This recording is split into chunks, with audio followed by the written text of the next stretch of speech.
হরে কৃষ্ণ। আমরা এই ধরাধামে যার জন্য অবতীর্ণ হয়েছি, যিনি আমাদের পরিচালনা করেন, মানুষ তাকেই ভুলে যায়। অর্থাৎ আজকের বিষয়ে আমি বলতে চাইছি যে মানুষ ভগবানকে কেন ভুলে যায়, তারই কিছু বিস্তারিত আলোচনা আজ করব। পরম নিয়ন্তা পরমেশ্বর শ্রীকৃষ্ণ বলেছেন, সর্বস্ব চাহং হৃদি সন্নিবিষ্ট মত্ত স্মৃতির জ্ঞানমোপহনং চ। শ্রীমদ্ ভগবদ গীতার 15 নম্বর অধ্যায়ের 15 নম্বর শ্লোক। আমি সবার হৃদয়ে অবস্থিত এবং আমার থেকে সমস্ত জীবের স্মৃতি ও জ্ঞান উৎপন্ন হয়, আবার বিলুপ্ত হয়। অর্থাৎ আমরা যদি ভগবত অনুগত হয়ে কৃষ্ণ ভাবনাময় জীবন যাপন করি, তবে আমাদের স্মৃতি ও জ্ঞান জাগ্রত হবে।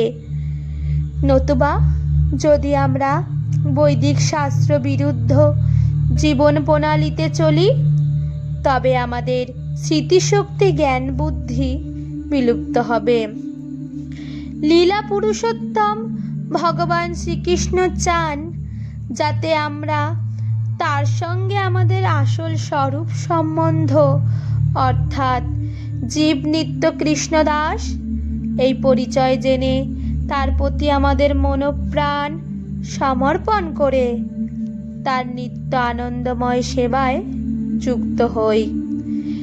এইভাবে আমরা আমাদের প্রকৃত আলয় ভগবত ধামে সচ্চিদানন্দময় শাশ্বত জীবনে ফিরে যেতে পারি।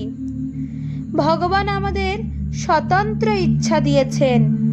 সেই ক্ষুদ্র স্বাধীনতার জন্য আমরা আপন ইচ্ছা মতো কাউকে ভালোবাসতে পারি। ভালোবাসা আত্মার ধর্ম। এই স্বতন্ত্র ইচ্ছা শক্তির উপর শ্রীকৃষ্ণ হস্তক্ষেপ করেন না, কারণ ভালোবাসা কখনো বাধ্যতামূলক হতে পারে না। স্বতঃস্ফূর্তভাবেই ভালোবাসা সম্ভব।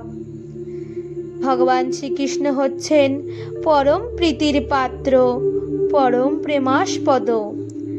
আমাদের স্বতঃস্ফূর্ত প্রীতি সেবা দিয়ে তার কাছে ফিরে যাওয়ার জন্য তিনি শ্রীমদ্ ভগবদ গীতার 18 নম্বর অধ্যায়ের 65 নম্বর শ্লোকে বলেছেন, মন্মনা ভব মদ্ভক্ত মজ্জাজিমাং নমস্কুরু মামে বৈশ্বসী সত্যং তে প্রতিজানে প্রিয় হসিমে। ভগবান বলেছেন, হে প্রিয়, আমার ভক্ত হও, আমাতে মন দাও। সত্যি প্রতিজ্ঞা করছি তুমি আমাকে পাবে। কিন্তু আমরা আমাদের স্বাতন্ত্র্যের অপব্যবহার করে শ্রীকৃষ্ণকে মনে রাখছি না। শ্রীকৃষ্ণ হলেন পরম ভোক্তা। তার অনু অংশ স্বরূপ ভোক্তত্ব গুণ আমাদের মধ্যে কিঞ্চিত থাকে, কিন্তু শ্রীকৃষ্ণ হচ্ছেন বিভু, পরম নিয়ন্তা, এবং আমরা তার দাস মাত্র। তাই তার ইচ্ছার অনুকূলে আমাদের অনুস্বতন্ত্র শক্তিকে নিয়োগ করতে হবে। অর্থাৎ ভগবান কৃষ্ণ যা চান না, আমরা যেন তা না করে বসি। কিন্তু সেই স্বতঃস্ফূর্ত অপ্রাকৃতিক প্রীতি মায়ামোহময় জগতে বিকৃত রূপ ধারণ করে।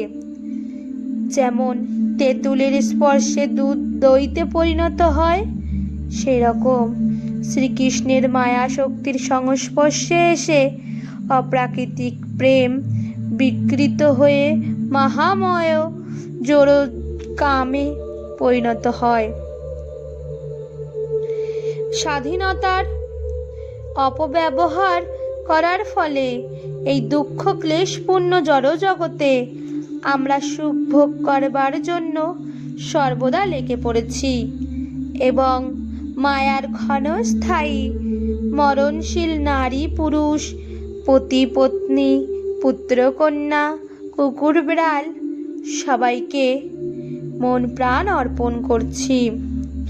জীব নিত্য কৃষ্ণ দাস এই কথা ভুলে মায়ার নফর হইয়া চিরদিন বলে। ভগবান বলেছেন, জড়জাগতিক রূপরসের চিন্তা করতে করতে আসক্তি হয়। আসক্তি থেকে কামনা, কাম তৃপ্তিতে বাধা হলে ক্রোধ, ক্রোধ থেকে মোহ, মোহ থেকে ঘটে স্মৃতি বিভ্রম। ফলে সৎ অসৎ বিচার বুদ্ধিহীন হয়ে জীব জড়জগতের অন্ধকূপে পতিত হয়। যারা গৃহ পরিবার বিষয়ে অত্যন্ত আসক্ত এবং সর্বদাই সেই চিন্তায় মগ্ন থাকে, পরম দুস্তর অনন্তকাল অজ্ঞাতসারে তাদের অতিক্রম করে যায়। অর্থাৎ দুর্লভ মানব জন্ম ব্যর্থ হয়ে যায়। জীব নিত্য কৃষ্ণদাস তাহা ভুলি গেল, এই দোষে মায়া তারে গলায় বাঁধিল। চৈতন্য চরিতামৃতের মধ্যলীলায় এর উল্লেখ আছে। কিন্তু মায়াসক্তরা ভুলে গেলেও ভক্তরা ভগবানকে কখনো ভুলে যায় না। তাই ভগবান বলেছেন, আমি ভক্ত জনপ্রিয়, ভক্ত সর্বদাই আমাকে চিন্তা করে, আমিও ভক্তের জন্য চিন্তা করি। যদি কেউ অকপট চিত্তে ভগবানের শরণাগত হয়, তবে ভগবানের অংশস্বরূপ পরমাত্মা, যিনি প্রত্যেকের হৃদয়ে বিরাজমান, তিনি সহযোগিতা করবেন যাতে ভগবানকে লাভ করা যায়। সেক্ষেত্রে ভগবান স্বয়ং বলেছেন, দদামি বুদ্ধি যোগং তং, আমি তাকে বুদ্ধি দান করি। কিন্তু কপটতা করলে, অর্থাৎ তাকে ভুলে যেতে চাইলে, তিনিও সেই বুদ্ধি দান করবেন যাতে তাকে ভুলে থাকতে পারা যায়। তাই আমাদের সকল মনুষ্য জীবের কর্তব্য ধ্যানে, জ্ঞানে, নিদ্রা, জাগরণে, আহারে, সমস্ত কর্মেই ভগবানকে স্মরণ করা, স্মরণ করেই জীবন যাপন করা। রাধে রাধে।